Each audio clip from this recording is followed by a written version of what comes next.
Okay, so we'll make a start. I'm just going to mute everybody.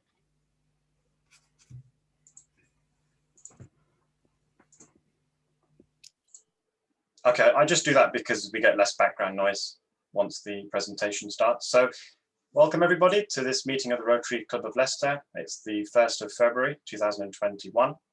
I'd just like to say hello to a few guests we have with us. So welcome Pam Smokes.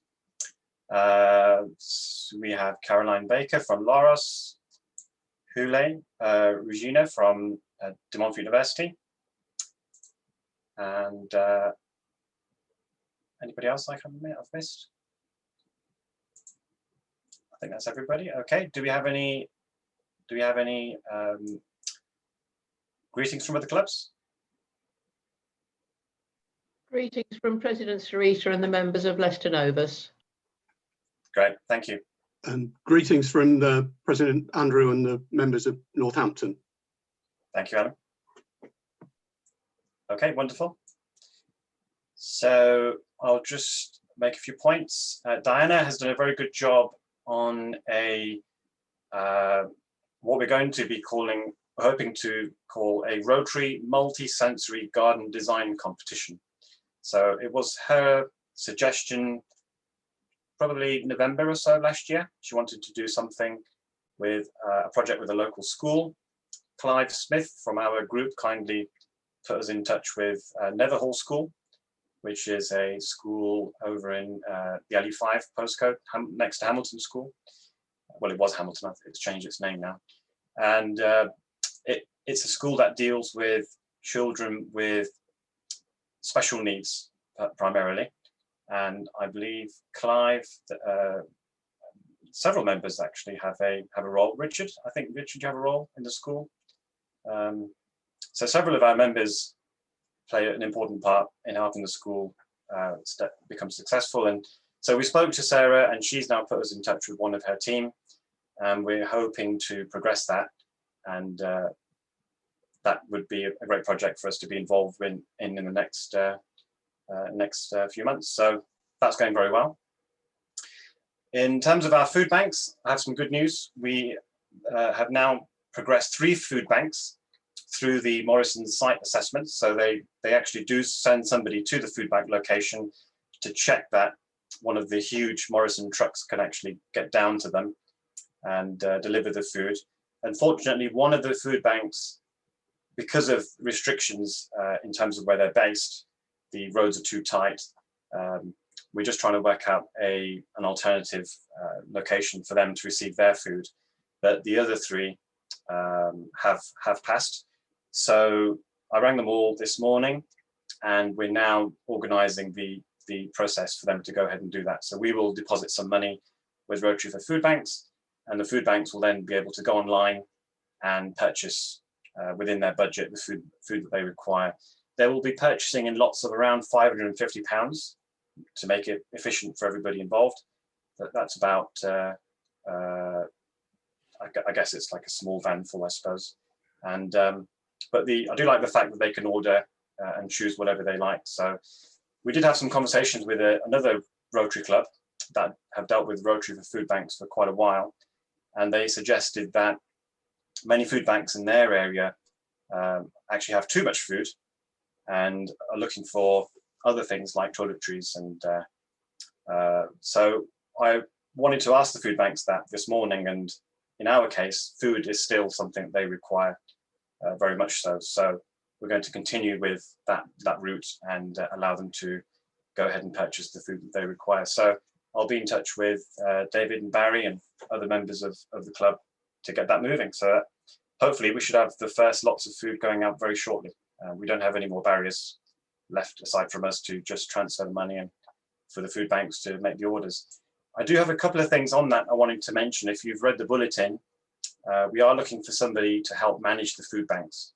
So if anybody would like to just be involved in liaising between the club and the food banks, please let us know. It doesn't require much. I've done it myself for the last few months. They're very good. They require very little administration work, but I think it's an important part of the process now to kind of help scale that as they start making orders and getting things moving. And also for the food bank that doesn't have a location to which the Morrison's truck can deliver, I was wondering if anybody in the club could suggest a location that they know of, or somebody that they know who could receive a large truck to deliver 1 pallet of food, and Open Hands could meet there. They have a van, so they could meet there and take the food and take it back to their location. It's just that the truck can't actually get down the street to their food bank. So it's Open Hands over in Highfields. They're the only food bank that are struggling to receive the delivery. And I spoke to them this morning, and they seem very happy to take their van and meet the truck somewhere else. So if anybody has a location, please do let me know, and I will put you in touch with Open Hands. Do we have any updates on Derek Hall? I've not heard anything. Is that any of the members, Richard? Well, I did ascertain that he was in the infirmary last week. Unfortunately, I'm no better off in visiting if there's anybody else. But I found out which ward he was on, and I know what the diagnosis is. And I tried calling him, but I can't really say any more than that without his permission, really. But as far as I understood it, this was the middle of last week. He was fine. But he's broken a bone. Okay. Thanks. Wait, Michael, you're muted. Are you?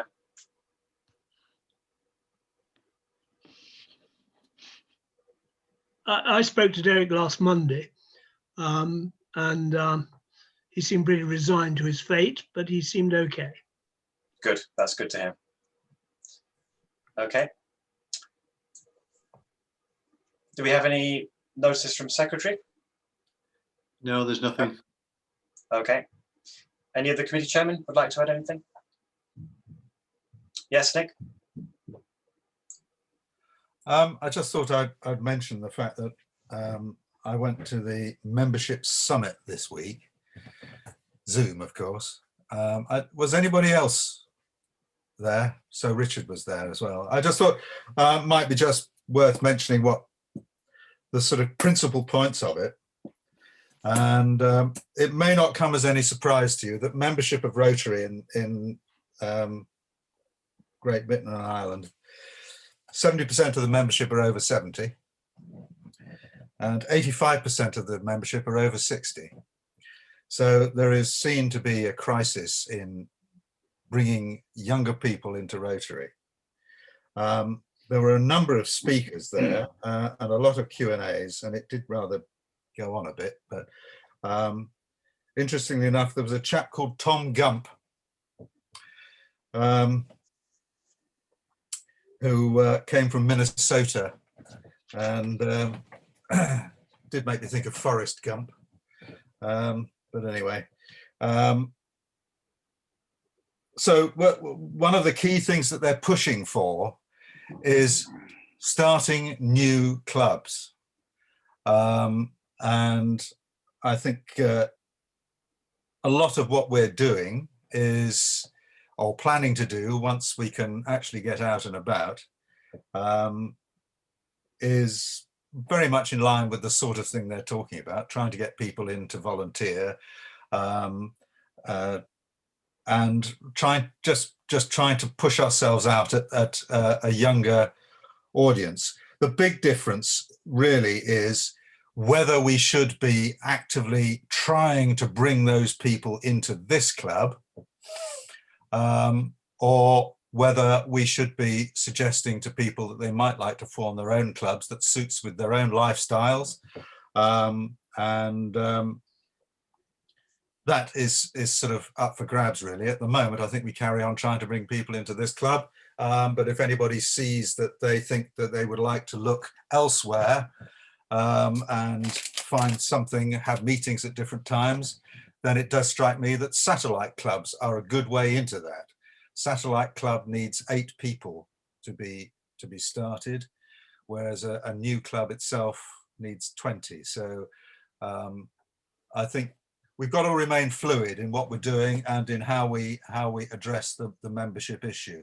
certainly there was a feeling from some people well, basically we need to regenerate. We need to let the old clubs fade and die and be replaced by brand new clubs of young people. My feeling is that the old clubs have a lot to offer, and particularly in support of developing clubs from young people. So that's it basically. I mean, there was an awful lot of stuff said, but that was the basic thrust. And there seemed to be an awful lot of new clubs being developed in America and new clubs being developed in Australia. The one thing that I do think we need to do is to have some projects up our sleeve so that when we can get out and do projects, we can really actively seek to bring people in to help with those projects, and in doing so, introduce them to Rotary. So I know we've got the food banks that Parmdeep's looking at, and I know that Parmdeep has also sorted out the refurbishment of a youth club, again, when we are able to get on with it. But if anybody has got any bright ideas about projects that we could set people onto, then please, I think, could you let me know, or Barry, and we'll see if we can start getting those worked up in time for getting people interested after lockdown. Thank you. Yes, great idea, Nick. I think we do need as many projects as we can comfortably manage, and I think the Evington one is kind of just stuck at the moment, given the restrictions in allowing us to go and visit and have a look at the project. So any others, please do let us know, let Nick know. Okay, anything else from other committee chairman? Okay, right. So we can go straight to our speaker. So this week we have Alan Jukes, the District 1070 Youth Leader, speaking about Rotary and me, then and now. Please take it away, Alan. Actually, Rotaract and me. Oh, sorry. No worries, Rotaract and me. Yeah, I'll just share my screen if I may. I'm just going to allow you to share. Thank you. Should be okay.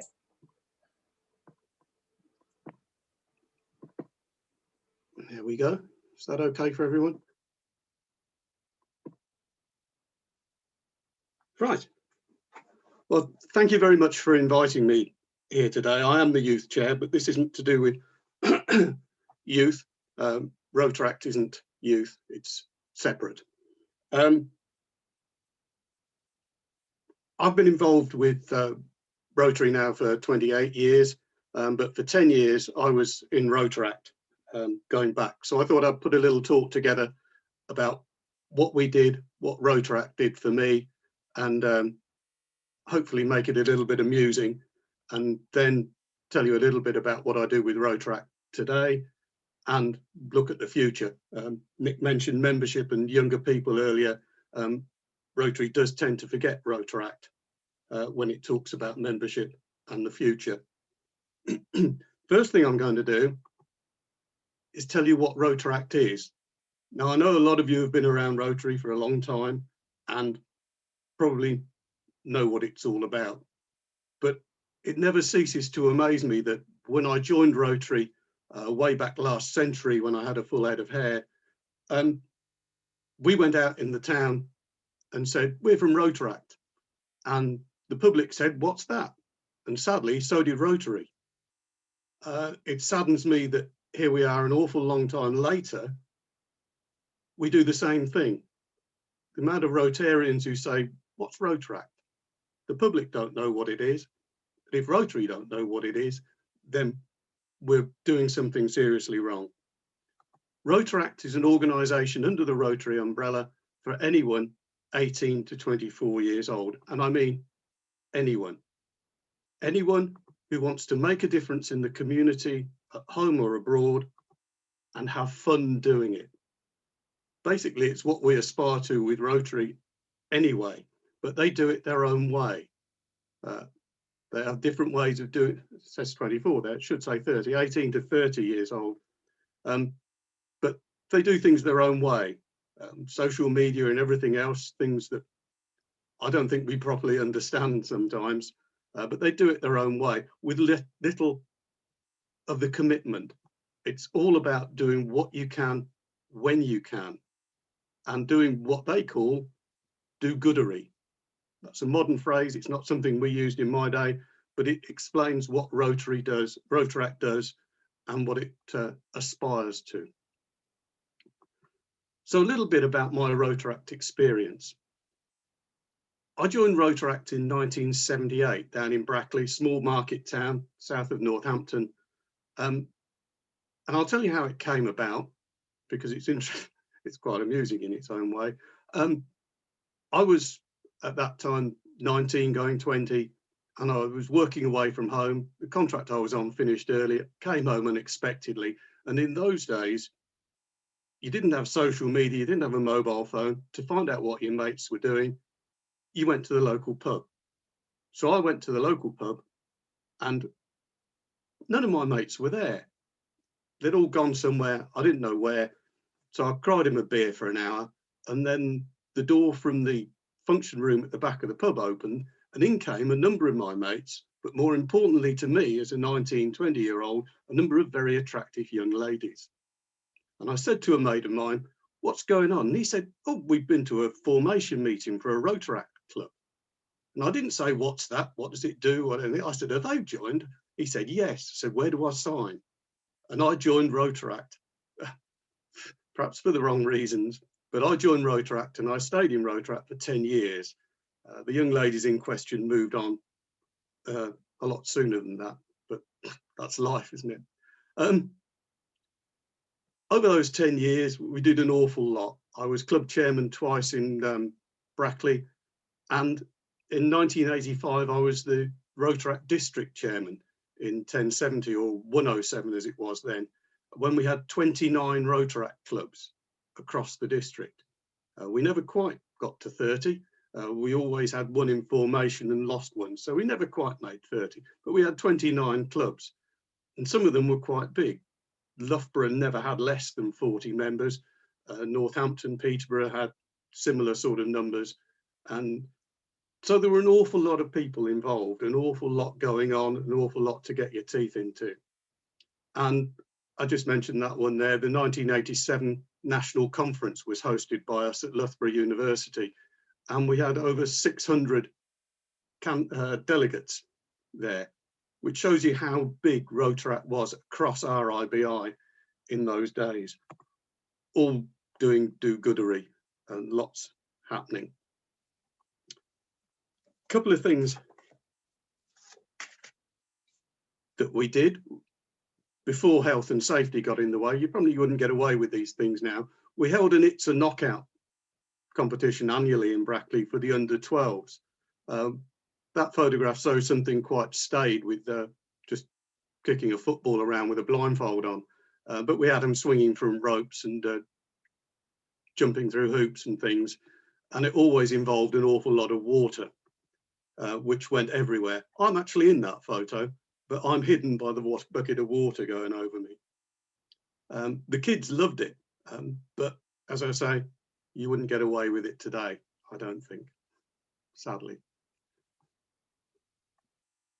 We also organised what we called the district community event.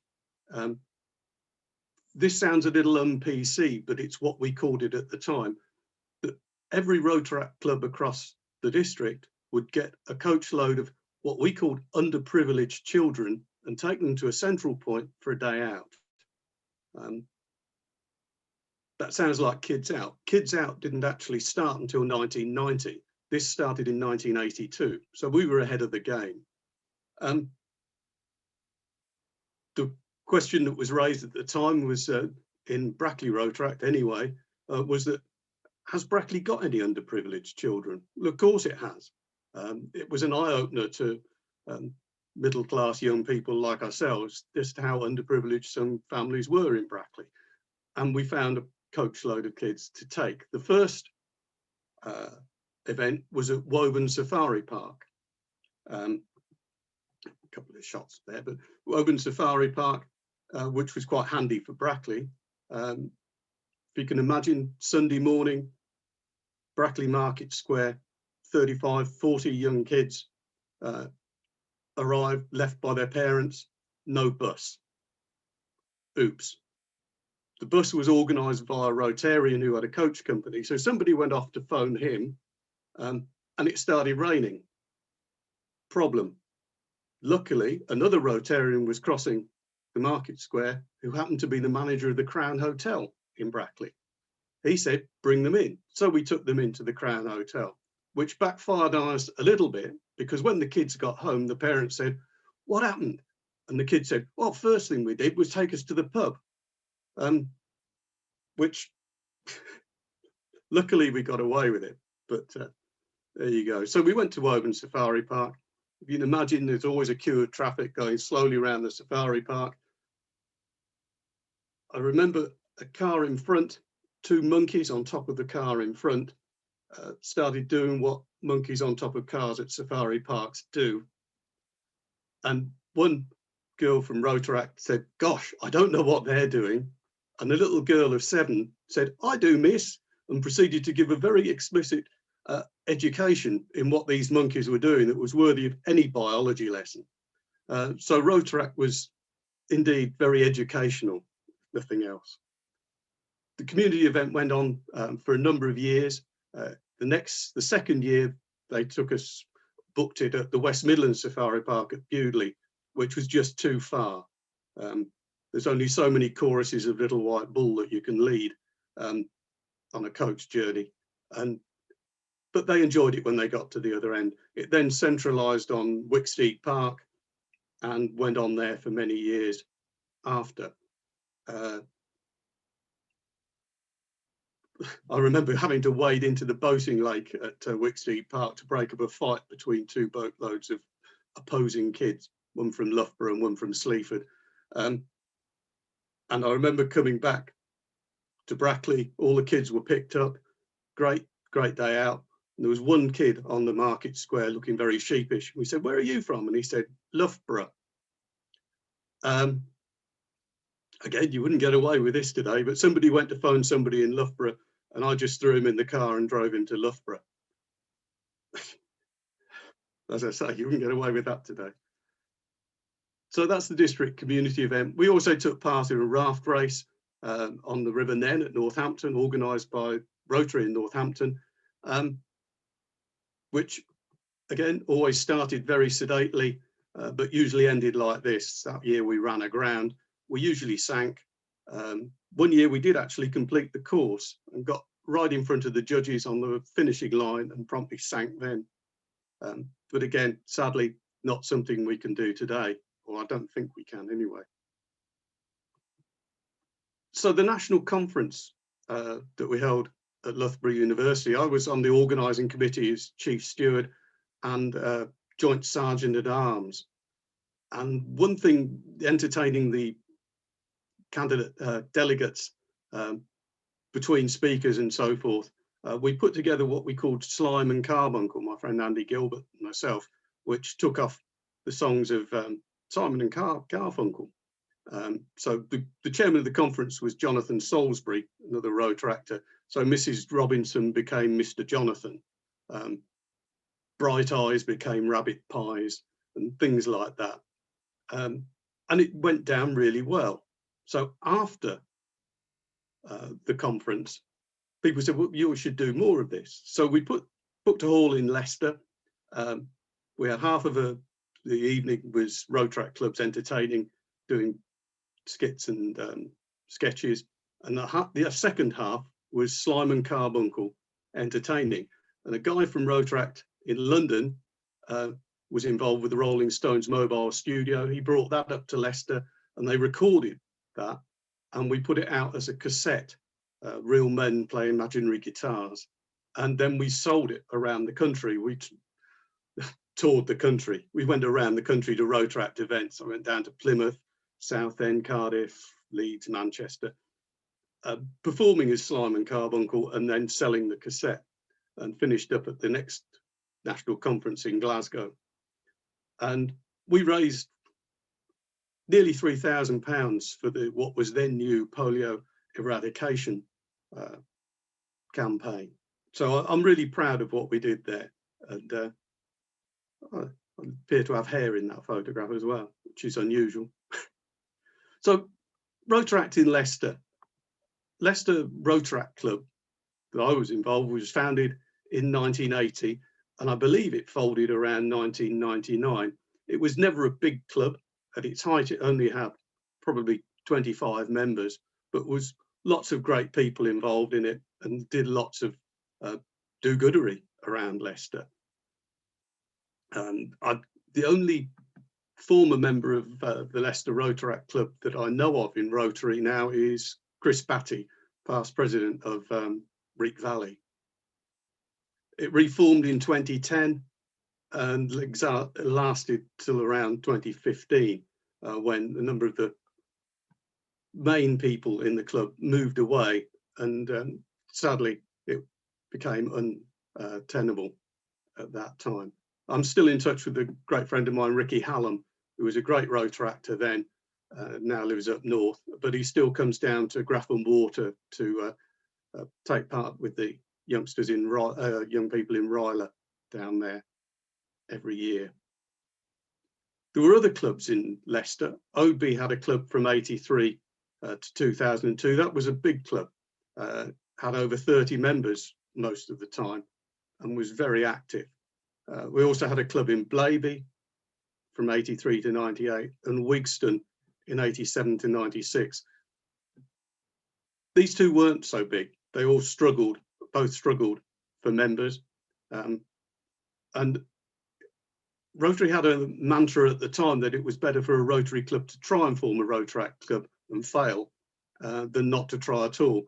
Hindsight tells me that it would have been better if the Rotary clubs had worked together and we'd had two strong Rotaract clubs rather than one strong and three not so strong. And of course, I now hear that there's a new club forming in De Montfort University, which is something to look forward to, and the return of Rotaract to Leicester, which is great. Today, I'm involved with the Northampton Town Rotaract group. We have another group operates out of Northampton University. Well, it will do once COVID's passed, sooner rather than later, one hopes. But the Northampton Town Group was chartered a couple of years ago. They get involved in a lot of great stuff. This is a roundabout they've adopted near Sixfields Stadium in Northampton. The council didn't adopt the roundabouts around there, so Rotary did. The Rotary Club that looked after this roundabout thought they were too old, and Rotaract have taken it on and now look after it. They have quiz nights, and they organised a car wash for homeless breakfast for the homeless charity, and the main do-goodery, and the main thing they've done in a couple of years is a charity abseil, the Express Lifts Tower in Northampton, as you can see there, with Rotary support. I tell you, I don't like heights. I don't like heights, but somehow they made me do it, and that raised over £6,500 for the Different Strokes charity for young stroke victims rehabilitation. So what can we do to help today? What can Rotary do to help today? Rotaract is always looking for members. We heard earlier the Rotary is looking for members, but Rotaract and young people are the future of Rotary, and we should always be on the lookout for young people to be involved in Rotaract and in Rotary service. And when I say members, a lot of Rotarians say, oh, we don't know anybody of that age, we're retired, we don't mix with people that age, and that sort of thing. Think outside the box. Ricky Hallam told me that he joined Rotaract, first heard about Rotaract when he was working behind a bar in a golf club, and got into conversation with two Rotarians there. There's another girl who's now part of the Peterborough Rotaract group who found out about it when she was actually working in a restaurant and was serving the meal at a Rotary meeting. So you do come into contact with people. It's the thing about keeping your Rotary hat on outside of a Rotary meeting and thinking about it laterally. Projects, we heard earlier, you're talking about projects, but getting involved. Rotaract is small, but they're willing. So if you have a project, invite Rotaract along to help as hands and help for that. And likewise, having a dedicated contact that Rotaract can come to if they've got a project and ask your advice or help. Rotary is full of good advice. Rotarians have invariably been there and done that. Rotaractors haven't. So working together on things is so important. I can't finish without talking about the National Citizen Service. You've probably all heard that Rotary and Rotaract have agreed a tie-up with the National Citizen Service. I don't know how much you know about it. National Citizen Service is a residential, part residential course on over the summer holidays, government funded, for 15, 16-year-olds. They do the residential course, they come back to their community, do community projects within their local community. And then they're formed into what are called action groups, where they continue to do community work in the local community. Now, in the summer of last year, 2020, the NCS candidates did a litter pick in the city centre, organised via Leicester de Montfort Rotary and Market Harbour Rotaract, which was a great success. And they're now formed into an action group. Now, National Citizen Service, I think, is a terrific way forward for Rotary. There's so many kids that have been involved in this and will be again. And if we get them involved in community work, we get involved with their action groups, which I hope they will allow us to form into Interact clubs, which will become Rotaract. And in time, a number of them should and will, I hope, become Rotarians. So it's the development of that. Sadly, things hit the buffers a little bit with the dreaded C word. And just as an example of this, in 2019, in Northampton and South, so Northampton, Daventry, Towcester area, there were over 1,500 youngsters went through the NCS campaign course in that area. Last summer, there were just 50 due to COVID, obviously. And this year, who knows? When we come out of this, when we get through this, NCS staff have then got to go into the schools, sign up the kids to take the course in the summer. I can't see it being any greater than an increase in numbers, personally. But I think going forward, when we come out of this, NCS is a great asset and a great way forward for Rotary and Rotaract. And I would recommend, if you haven't had one already, we had one in the Rotary in Northampton, a presentation by NCS to tell you what they want and what they require and how Rotary can help, would be a great asset to you. I've reached the end of my talk. I'd just like to say that my 10 years in Rotaract, I probably wouldn't be here talking to you today. Some of you may think that would be a good thing, but it's important to remember that Rotaract and young people of this age are the future. And Nick mentioned earlier about getting new members and getting them involved. And Rotaract is the first step, doing things their way and then taking it forward. So thank you for your time. I hope that's been enjoyable for you. And if you have any questions, please. Yeah, thank you. Thank you, Alan. Very useful, especially since we're now in the process of embarking on our own Rotaract journey with the Leicester University's Rotaract Club that we've just formed. So it'd be really nice to get your feedback once we get started with some projects, which we're hoping to do very soon. So it's great to have you with us and have your expertise and mentorship. Do you have any questions for Alan? If you'd like to ask a question, wave your hand or just unmute yourself and go ahead. Yes, Mick, please unmute yourself and go ahead.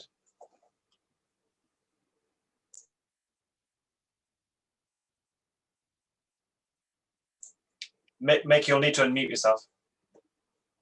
You'll need to unmute, yeah. Yeah, Rotaract were very helpful in the early days of the Calvert Trust, and I'm sure that many of the Rotaractors really enjoyed that. And I don't think the project would have been successful without Rotaract.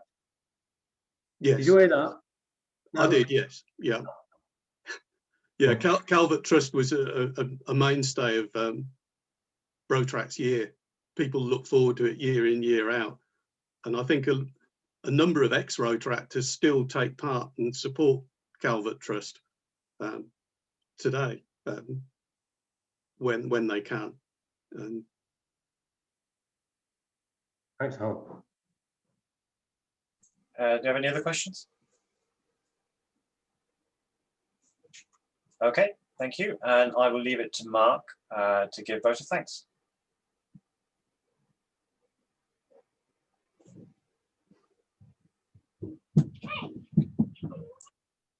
Hello, Alan. Thanks very much for sparing the time to come and speak to us today.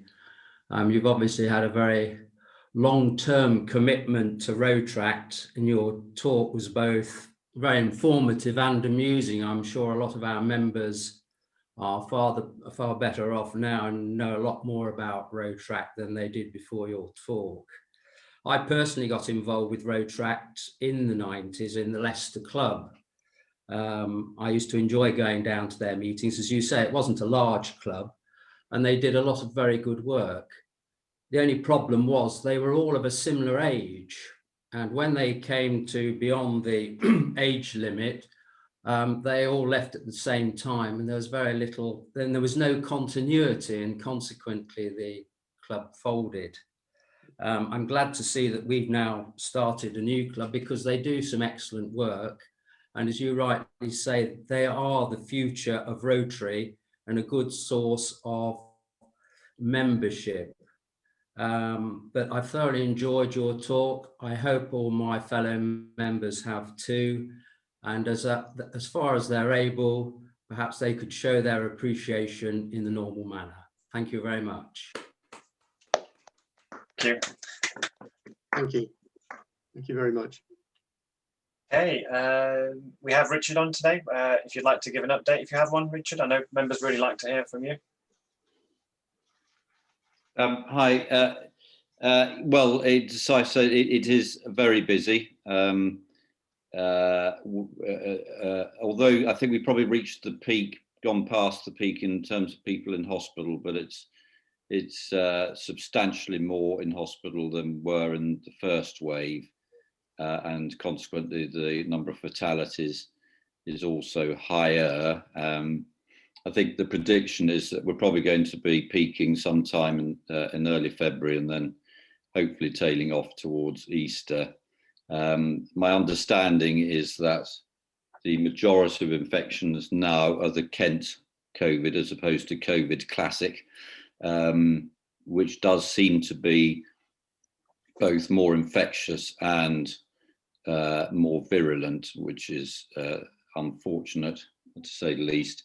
The vaccination program seems to be going extremely well, but it does appear that there is quite a lag phase between being vaccinated and being protected.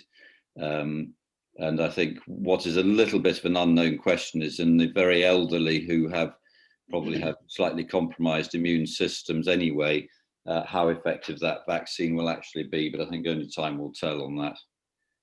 But that's the whole. I mean, we're keeping our head above water, but pretty well everybody is who has non-essential work is being diverted and redeployed elsewhere in the hospital. But I just hope that things will start to quieten down soon. Okay, thank you, Richard. Hopefully things will get more positive very soon. Do you have any questions or comments for Richard? No? Okay, well, let's keep up the good work, Richard, to you and all your colleagues. This meeting attendance, we've got 24, and next meeting, if everybody could just go ahead and unmute yourselves while I just wrap up. Next meeting, we have Emma Merry, who's the head of the Kibworth School. She'll be talking to us about running a state secondary school during COVID-19, so that promises to be very interesting. And there's no meetings after lunch today. And all that's left for me to say is thank you for attending, and I look forward to seeing you all next week. And this meeting stands adjourned. Thank you very much. Take care. Goodbye. Bye. Bye. Bye.